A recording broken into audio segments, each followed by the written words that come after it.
अस्सलाम वालेकुम dear student, practical coaching से मैं आप लोग की खिदमत में हाजिर हूँ। आज का जो हमारा लेक्चर है वो है हाइड्रोजन स्पेक्ट्रम, जो कि बोर्ड की एग्ज़ाम से भी इंतहाई अहम टॉपिक्स हैं। यहाँ से एमसीक्यूज़ भी आ सकते हैं और साथ ही दो शॉर्ट क्वेश्चन भी इस टॉपिक से बन सकते हैं। तो सबसे पहले हाइड्रोजन स्पेक्ट्रम क्या है, इनके बारे में मैं ज़रा सा आपको बता देता हूँ। एग्जाम्पल, इससे पहले लेक्चर में हमने स्पेक्ट्रम को डिस्कस किया था और फिर उसके टाइप्स थे, ठीक है। लाइन इमिशन स्पेक्ट्रम कैसे बना था, लाइन एब्जॉर्प्शन स्पेक्ट्रम कैसे बना था। अगर आपने उस लेक्चर को वॉच किया तो ये लेक्चर आपके लिए इंतहाई ईजी होगा। तो अगर आपने लेक्चर यानी लेक्चर नंबर 13 जो कि लाइन स्पेक्ट्रम और कंटिन्यूस स्पेक्ट्रम का जो डिफरेंस है और साथ ही लाइन स्पेक्ट्रम के जो टाइप्स हैं उनके बारे में मैंने डिस्कस किया था। अगर आपने उस लेक्चर को वॉच नहीं किया उसको भी वॉच करें, क्योंकि ये लेक्चर आपको फिर समझ में नहीं आएगा।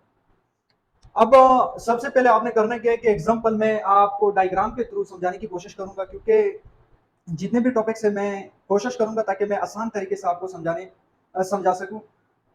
अब आपने करना क्या है कि एग्जाम्पल सबसे पहले आपने एक डिस्चार्ज ट्यूब आपके पास, जो कि हमने इससे पहले लेक्चर जो था लेक्चर नंबर 2 था या 3 था, जिसमें हमने डिस्चार्ज ट्यूब और साथ ही डिस्कवरी ऑफ इलेक्ट्रॉन के बारे में हमने डिस्कस किया था।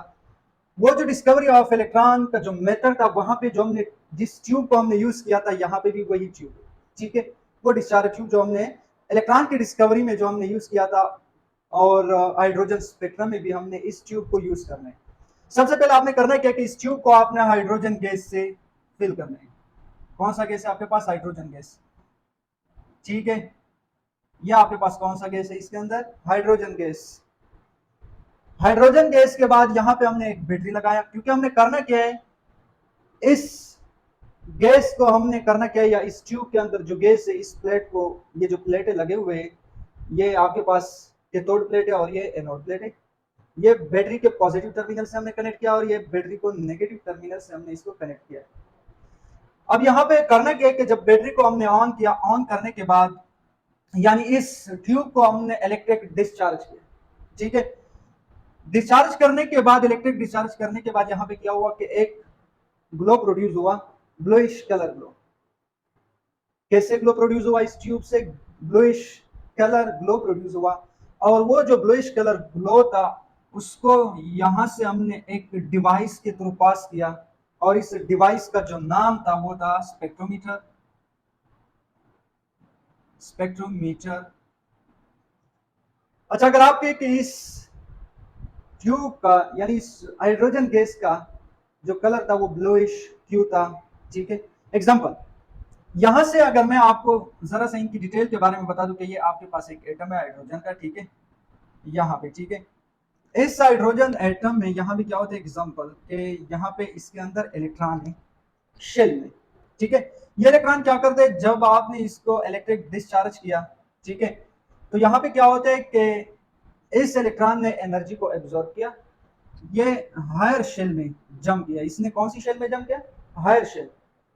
इसने जब जंप किया तो ये न्यूक्लियस से दूर है, दूर होने की वजह से ये अनस्टेबल है। ये एक्साइटेड स्टेट है और ये जो है आपके पास बोरॉन स्टेट है। ये चंद वक्त के लिए यहाँ पे रह सकता है, ये दोबारा जंप करता है अपनी स्टेट में जो जिसका नाम है ग्राउंड स्टेट, ठीक है। जब इसने एनर्जी अब्सॉर्ब किया, ये हायर स्टेट में चला गया, हायर शेल में चला गया, उसके बाद ये दोबारा जंप करता है अपने ग्राउंड स्टेट में। एक्साइटेड स्टेट से जंप करते हैं कौन सी स्टेट में? ग्राउंड स्टेट, ठीक है। और यहाँ पे जो इसने जो एनर्जी को एब्सॉर्ब किया था, अब क्या होता है कि इसने वो जो एनर्जी एब्सॉर्ब किया था उसको क्या करना है? इमिट्स करना है, रिलीज करना है। ये जब वापस इसने जंप किया, इसने कुछ एनर्जी इमिट्स किया, और वो जो एनर्जी था वो कौन सी कलर में था? ब्लूइश कलर, ठीक है। और उस एनर्जी या उस हमारे पास जो ब्लूइश कलर का जो लाइट था उसको हमने स्पेक्ट्रोमीटर से पास किया। स्पेक्ट्रोमीटर एक डिवाइस होते हैं जिसके थ्रू आप स्पेक्ट्रम को डिडक्ट कर सकते हैं, यानी लाइट को डिडक्ट कर सकते हैं, और फिर उस स्पेक्ट्रोमीटर में हमने एक स्पेक्ट्रम देखा। ये आपके पास ऐसे स्पेक्ट्रम बना हुआ है, ठीक है। ये जो स्पेक्ट्रम आपके पास बना, ये किस चीज का स्पेक्ट्रम बना? हाइड्रोजन का। अब यहाँ पे क्या होता है, आसान अल्फाज में यहाँ पे मैंने जो आपको समझाया, हाइड्रोजन स्पेक्ट्रम में आपने करना क्या है कि यहाँ पे डिफिनेशन में ये आपने लिखना है, यहाँ पे जो मैंने आपको समझाया बिल्कुल वही आपने यहाँ पे डिफिनेशन में लिखना है। Fill the hydrogen gas in this charge tube and provide electric discharge. सबसे पहले हमने हाइड्रोजन गैस से इस ट्यूब को फिल किया। फिल करने के बाद हमने इसको इलेक्ट्रिक डिस्चार्ज किया, ये बैटरी के थ्रू, यहाँ पे बैटरी लगाओ। And bluish light is emit, और यहां पे कौन सा कलर यहां पे इमिट्स हुआ, ब्लूइश, ब्लूइश कलर यहां पे इमिट्स हुआ। इमिट्स होने के बाद हमने क्या किया कि इस लाइट को, व्हेन लाइट इज पास, यहां पे पास में नहीं लिखा, when light is pass through spectrometer, और उस लाइट को हमने स्पेक्ट्रोमीटर के थ्रू पास किया, पास करने के बाद and spectrum of hydrogen is form, और वहां पे हमारे पास क्या बना, स्पेक्ट्रम ऑफ हाइड्रोजन वहां पे हमारे पास बना। ठीक है, ये तो आपके पास कभी कभार क्वेश्चन आता है what is the origin of hydrogen spectrum. ठीक है, ये भी क्वेश्चन आ सकते हैं, तो आपने ये इसका ओरिजिन है, यानी ओरिजिन का मतलब ये है कि इसका बुनियाद कैसे बना, ये बना कैसे हाइड्रोजन स्पेक्ट्रम, तो मैंने आपको इनका डिटेल के बारे में बता दिया। अब आपने करना क्या है कि इसका एक दूसरा क्वेश्चन भी आता है कि यहाँ पे आपने हाइड्रोजन स्पेक्ट्रम में जो सीरीज बने थे उस सीरीज का नाम भी आपने बताना है।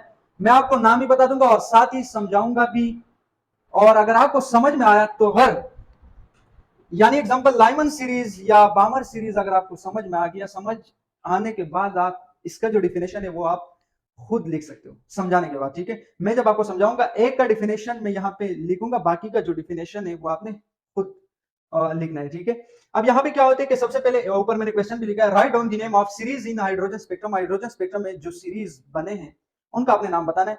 तो नाम तो आसान है, Lyman series, बामर series, Paschen series, Brackett series, फिर यहाँ पे साइलेंट है फंड सीरीज। ठीक है, ये 5 सीरीज यहाँ पे बनती है, ये 5 एनर्जी लेवल है, इसको आप एनर्जी लेवल भी कह सकते हो। यहाँ पे आप क्या, Lyman energy level, Balmer energy level, Paschen energy level. ठीक है, अब आपने करना क्या कि इसका जो डिफिनेशन है वो कैसा है। ठीक है, एग्जांपल, सबसे पहले लाइमन सीरीज क्या होता है, व्हाट इज लाइमन सीरीज। ये आपके पास शेल है और ये आपके पास न्यूक्लियस है, ये मैंने 4-5 शेल, 6 शेल मैंने बनाए। ठीक है, इलेक्ट्रॉन जब, एग्जांपल इस शेल से या इससे या इससे या इससे या इससे, ये आपके पास 1 2 3 4 5, इन 5 शेल से जब इलेक्ट्रॉन जंप करते हैं कौन सी शेल में, फर्स्ट शेल में, तो इसको क्या कहते हैं, Lyman series. When electron jump from any higher orbit to the first orbit, यहां पे ये मैं आपको, ये इसका डिफिनेशन है, when electron jump from any higher orbit to the second orbit is called Lyman series. Electron जब जंप करता है किसी भी हायर शेल से, या एग्जांपल इस यहां पे इलेक्ट्रॉन मौजूद है सेकंड शेल के अंदर, इसने जंप किया यहाँ पे, इसको क्या कहते हैं, लाइमन सीरीज। लेकिन अगर इलेक्ट्रॉन ने यहां से जंप किया फर्स्ट शेल के अंदर, इसको भी लाइमन सीरीज कहते हैं। लेकिन अगर इलेक्ट्रॉन ने जंप किया इससे, तो ये फर्स्ट शेल के अंदर, थर्ड से फर्स्ट शेल के अंदर, इसको भी लाइमन सीरीज कहते हैं। ठीक है, यहां से अगर जंप किया फिर भी लाइमन, यानी किसी भी हायर ऑर्बिट से जब वो जंप करता है कौन सी शेल में, फर्स्ट शेल में, इसको क्या कहते हैं, लाइमन सीरीज। लेकिन अगर इलेक्ट्रॉन जंप करे यहां से सेकंड शेल में, किसी भी ऑर्बिट से, किसी भी हायर ऑर्बिट से जंप करे सेकंड ऑर्बिट में, उसको क्या कहते हैं, बामर सीरीज। एग्जांपल, यहां पे इलेक्ट्रॉन मौजूद है, यहां से इसने यहां पे एग्जांपल जंप किया, इसको क्या कहते हैं, बामर सीरीज।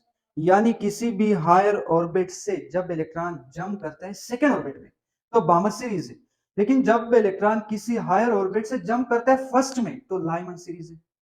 ठीक है, अब एग्जांपल, सबसे पहले लाइमन सीरीज के बारे में मैंने आपको बताया, लेकिन लाइमन सीरीज से एमसीक्यूज बनता है ईकेट में और एमकेट्स में भी। वहां पे एमसीक्यूज बनते हैं कि लाइमन सीरीज में वहां पे आपके पास जो लाइट है, ठीक है, जो लाइट वेव है, जो लाइट रेज है, उसका रेंज क्या है, तो उसका रेंज आपके पास अल्ट्रा वायलेट है। ठीक है, अल्ट्रा वायलेट, यूवी से मैंने शो किया, इसका रेंज क्या है, अल्ट्रा वायलेट है। कौन सी का, लाइमन का, यहां पे मैं बता देता हूं। ठीक है, यहां पे आपके पास क्या है, अल्ट्रा वायलेट, इसका जो रेंज है, एमसीक्यूज में कभी कभार ये क्वेश्चन भी आता है, अल्ट्रा वायलेट इसका रेंज होता है। यानी आपसे वहां पे क्वेश्चन पूछते हैं कि लाइमन सीरीज जो है आपके पास, इसका रेंज क्या है, यानी इसका एग्जांपल ये विजिबल है, या ये आपके पास अल्ट्रा वायलेट है, या रेड है, या इंफ्रारेड है। ठीक है, ये वहां पे आपसे क्वेश्चन पूछ सकते हैं। तो लाइमन सीरीज आपके पास अल्ट्रा वायलेट होते हैं, ठीक है। दूसरा आपके पास जो है जिसके बारे में मैंने बताया, जब इलेक्ट्रॉन किसी हायर ऑर्बिट से जंप करता है कौन सी सेकंड शेल में, उसको हमने नाम दिया बामर सीरीज। और बामर सीरीज का जो रेंज होते हैं तो वो आपके पास विजिबल होते हैं। यहां पे मैंने क्या लिखा, विजिबल, बामर सीरीज का। तीसरे नंबर पे पास्चन सीरीज। पास्चन सीरीज में क्या होता है कि यह आपके पास यानी किसी भी हायर ऑर्बिट से जब इलेक्ट्रॉन जंप करता है थर्ड में, यहाँ पे तीसरे नंबर पे इसका मतलब है थर्ड शेल में इलेक्ट्रॉन जब जंप करता है कौन सी ऑर्बिट से, हायर ऑर्बिट से, कौन सी ऑर्बिट में, थर्ड ऑर्बिट में, तो यह आपके पास क्या है, पास्चन सीरीज। और पास्चन सीरीज का जो रेंज है वो आपके पास क्या होता है, ये अल्ट्रावायलेट था, ये विजिबल था, ये आपके पास N I R. N I R का मतलब क्या होता है, नियर इंफ्रारेड। एन का मतलब होता है नियर, आई का मतलब होता है इंफ्रा, और आर का मतलब होता है रेड। नियर इंफ्रारेड यानी इंफ्रारेड के करीब है, ठीक है। ये जो आपके पास पास्चन सीरीज है या पास्चन जो एनर्जी लेवल है ये किसके करीब है, नियर इंफ्रारेड। अब चौथे नंबर पे आपके पास क्या है, ब्रैकेट सीरीज। ब्रैकेट का मतलब यानी ब्रैकेट चौथे नंबर पे, ठीक है।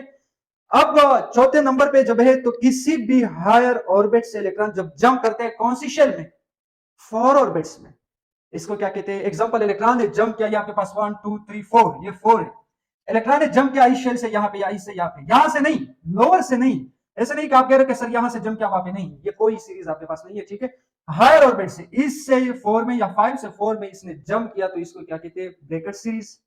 ब्रैकेट सीरीज का जो आपके पास जो रेंज है वो आपके पास क्या होता है, एन आई आर है। और ये आपके पास M I R. M I R का मतलब है mid infrared. M I R का क्या मतलब होता है, मिड इंफ्रारेड, ठीक है। और आखिर में आपके पास फंड सीरीज। फंड सीरीज उम्मीद है कि ये ऊपर जो चार के बारे में मैंने बताया, पांचवा भी आपको समझ में आया होगा कि किसी भी हायर ऑर्बिट से इलेक्ट्रॉन जंप करते हैं कौन सी शेल में, 5 ऑर्बिट्स में, 5 शेल में, तो इसको हम क्या नाम देते हैं, फंड सीरीज। ये आपके पास फंड सीरीज है। और फंड सीरीज का जो रेंज है वो आपके पास ये एम आई आर है और ये एफ आई आर। अच्छा, ये वो एफ आई आर नहीं, पुलिस का एफ आई आर नहीं, बल्कि यहाँ पे एफ का मतलब होता है फार, आई का मतलब होता है इंफ्रा, और आर का मतलब होता है रेड, फार इंफ्रारेड, ठीक है। ये आपके पास इसका जो रेंज है वो एफ आई आर होता है। एफ आई आर का मतलब फार इंफ्रारेड। हाइड्रोजन स्पेक्ट्रम के बारे में हमने डिस्कस किया। उम्मीद है कि ये लेक्चर आपको समझ में आया होगा। लेक्चर समझ आने की सूरत में आपने हमारे यूट्यूब चैनल को सब्सक्राइब करना है और साथ ही बेल आइकन के ऊपर क्लिक करना है, और बाकी दोस्तों के साथ आपने शेयर भी करना है ताकि उनका भी फायदा हो सके। Thank you so much.